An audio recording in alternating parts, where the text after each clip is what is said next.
It's been a really big conversation on the left when Bernie Sanders goes on podcasts and he talks bad about Democrats. Many different liberals, centrists, Democrats that watch me, they will tell me that Bernie Sanders is super damaging because he'll say that they were unfair to Bernie in the primaries. Bernie will say Democrats are corrupt too, and that Democrats do not protect democracy either. Although Republicans are much worse, Bernie still goes after Democrats. And he went on Andrew Schulz's podcast. There's a video here with Kyle Kulinski reacting to Andrew Schulz and Charlemagne, the God, the radio people. And I want to see what Kyle's take is here, because I think there might be two sides to this. One can be, making Democrats look bad is not a good thing, but also in politics right now, Democrats are very unpopular. So it might be very effective to have a movement that replaces Democrats while also being Democrats, which is what like AOC would be trying to do.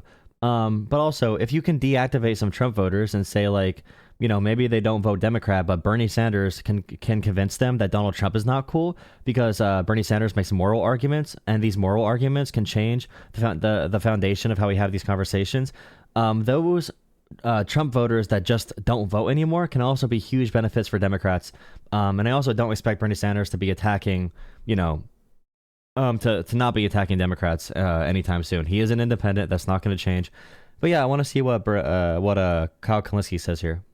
The title is Andrew Schulz and Charlemagne go full socialist after Bernie interview. So I'm really curious what all you guys think of this clip, because I have some feelings. I have some thoughts on it. So Andrew Schulz had on Bernie Sanders on his show recently. And I think Bernie generally does a great job when he goes on like the Bro-y podcast. He finds a way to make leftism palatable to people who otherwise are snuggling up to the right these days. I have some critiques of how he handled that interview here and there. But broadly speaking, positive impact overall. Okay, so since that podcast, clearly Andrew Schulz has been thinking about some of the stuff he's been saying. And Charlemagne, of course, host on The Breakfast Club.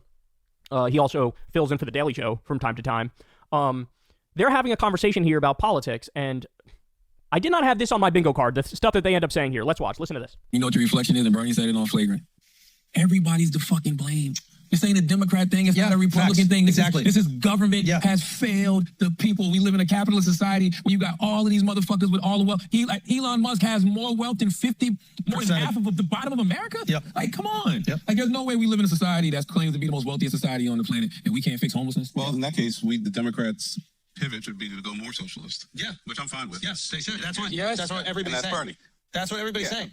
Because it does not even need to be more socialist. It can just be more, anti-corruption from a narrative and culture sense. Okay, that narrative is what matters. The narrative matters. Being socialist, communist, liberal, conservative, those labels don't matter, okay? If the American people want a different narrative, want a different path, and they don't like the two-party system, they don't like Democrats, they really don't like Democrats at all. Somehow Democrats are less popular than Trump. They want a different narrative. They're begging for a different narrative. Even if it's funny to say, but even if you're like a calculated Democratic politician, you're against progressivism and you're against Bernie Sanders and all these other things.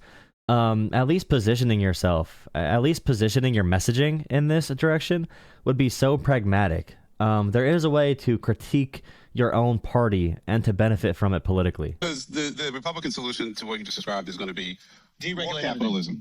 All right, so first of all, let me just say, this guy right here, More of the same. in the bottom right corner of the screen, he's the real MVP of this video, because he just boiled it down. Well, he wanted Bernie Sanders to run again on that Andrew Schulz podcast. He said to Bernie, please run again. The populist hunger for a change agent in society. You can say it's for valid reasons, for non-valid reasons.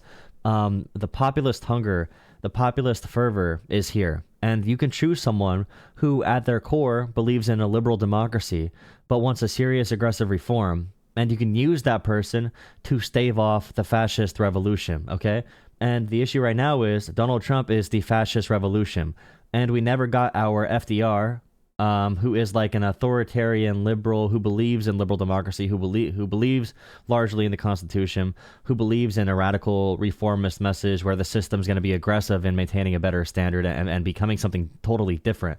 So if you don't let the Bernie Sanders of the time be successful, then historically the Donald Trump of that time is successful. So how do you marry those things where you keep a responsible, like, liberal democracy with institutions?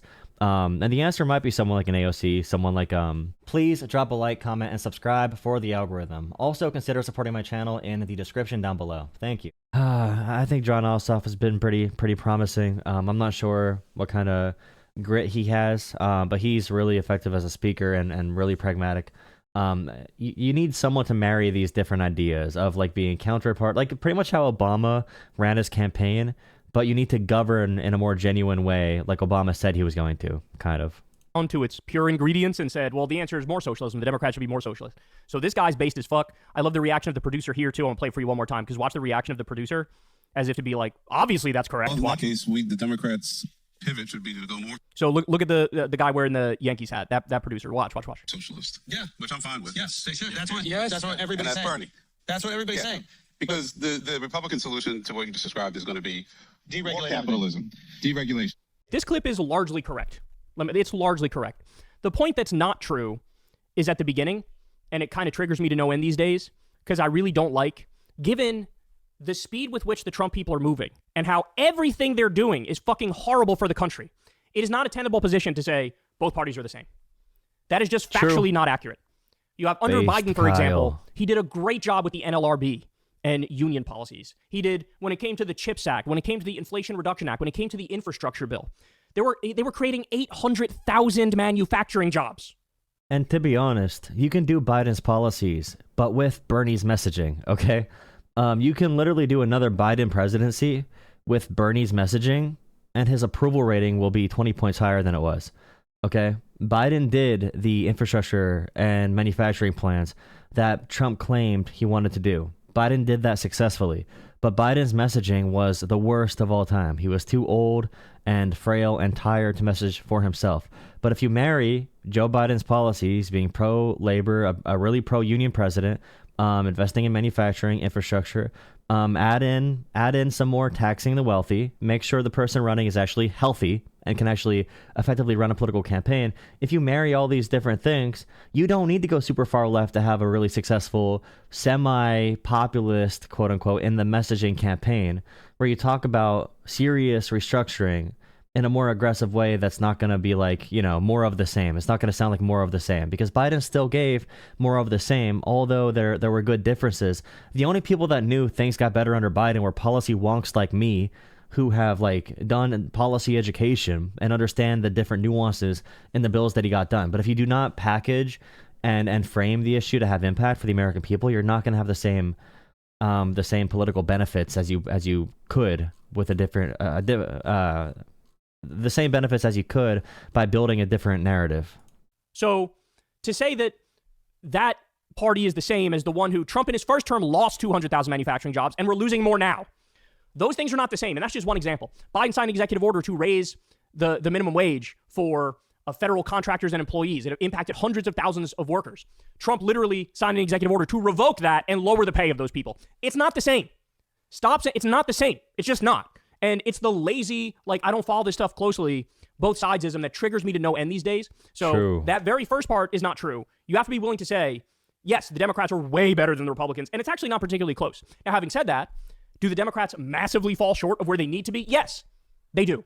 You have to say that first part, but on the second part, yes, they fall short. And there's a lot of criticisms of Biden arming and funding the genocide in Gaza, for one, but there's a bunch of them that we can make, which are really substantive criticisms. But the second part of the clip, that is undeniably accurate. And all it took was one conversation with Bernie Sanders. And now these guys are like, well, hold on. Can we do socialism? Is socialism on the menu? Can we do socialism? Can we do a massive redistribution of wealth from the robber barons and the billionaires and the plutocrats and give that money in the form of a great social safety net to working class people? Can we do universal health care? Can we do free college? Can we... Yeah, Kyle's more far left than I am, but that's what I said before. You can add in some of these other policies, add them onto Biden's agenda, change a couple things around with your aggressiveness and your focuses for foreign policy. But someone said in chat, Biden sold America piece by piece. It's so hard. Like Kyle Kulinski just said, it's really people that don't pay attention to politics at all and don't pay attention to policy. They don't pay attention to anything. They do not pay attention. From every standard, Biden led the largest infrastructure and manufacturing investment surge in American history. But no one knows, no one cares, because Biden did not message on it effectively. We wipe out the medical debt? Can we wipe out the student loan debt? Can we have unionization rates and a higher minimum wage? One conversation with Bernie, and now everybody in that room is like, so actually the Democrats should become more socialist, not less socialist. And the reaction of the producer was like, yeah, let's do that. And one of them was like, I have no problem with it. And Schulz was like, yeah, that's a great idea. So I love that. But here comes the main point, y'all. And I know you know it's coming. My fear is all the people, except for the producers, who I think are genuine and based as fuck.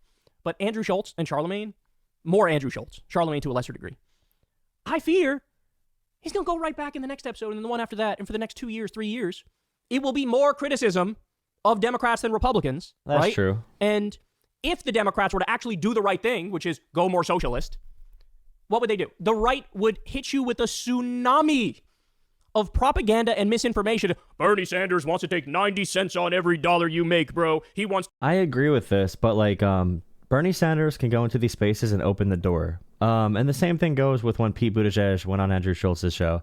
You know, it went well, but they go back to the propaganda right after that. So it needs to be a constant push. It needs to be Bernie, Pete Buttigieg, it needs to be AOC, John Ossoff, Andy Bashir. It needs to be every kind of Democrat going on these shows constantly, so they cannot just fall back into right-wing propaganda. Because if Democrats don't keep on going on these shows and the right-wing propagandists can get in there, then the flow of information is going to really, really, really bias hard to the right. So Democrats need to keep up their messaging strategy here and not falter and not give up on it. Be aggressive and keep on going. Keep this policy window, keep the door open for a real, because it really is a moral and cultural change. Once you have people critiquing capitalism and critiquing the ultra wealthy, then you have a whole range of possibilities politically. And that's a real narrative you can work off of for a messaging campaign, for both messaging, governing, for pretty much anything. So yeah, I think I pretty much agree with Kyle here. To punish success. Do you want everybody to be poor? Because that's what's going to happen under Bernie Sanders policies. And unfortunately, what I see in this podcast space so often is that so many of them get duped by conservative propaganda, where all it takes is one peep of criticism of the Democrats and one news cycle where all the Republican politicians hammer away and move the poll numbers on it. And suddenly they view it as a good faith criticism, and they think, well, maybe there's some truth in what the Republicans are saying about the Democrats here. And maybe going socialist is actually not a great idea, right? Because it's Andrew Schulz. What did he say on that podcast recently? That I used to be a Democrat because Democrats got pussy and said whatever they want. Now it's the Republicans who get pussy and say whatever they want. So if the Democrats want me back, tell me, or you get some pussy and tell me to say whatever I want. Like, someone said Bernie Sanders and Donald Trump are both the same. I would challenge you to stop being a pushover little beta cuck brat and do some hard work to understand the world better. Because if you think Bernie Sanders and Donald Trump, even if you don't like them, are even somewhat the same, or from a sense of moral character, if you think they're somewhat the same, then you are drinking the most high concentrated lead water available in Flint, Michigan. Like, you are literally gurgling. You are doing everything you can to inject lead right into your veins because your brain is so malfunctioned. But thank you for watching. Please drop a like, subscribe. If you want to call into the phone number. I don't know how long I'm gonna stream tonight, but yeah, I'm gonna do some YouTube videos at least. How are you guys doing tonight? Every single one of us is media. For us to overcome what's happening right now, we all need to push in the right direction. Whether you make your own content, if you share my content or another creator you like, thank you so much for supporting this. We all need to do our job, and I really appreciate what you have to give, whether it's financial or not. If you cannot afford to donate, do not donate. Share the video around, drop a like, comment, subscribe. You are helping more than you could ever imagine.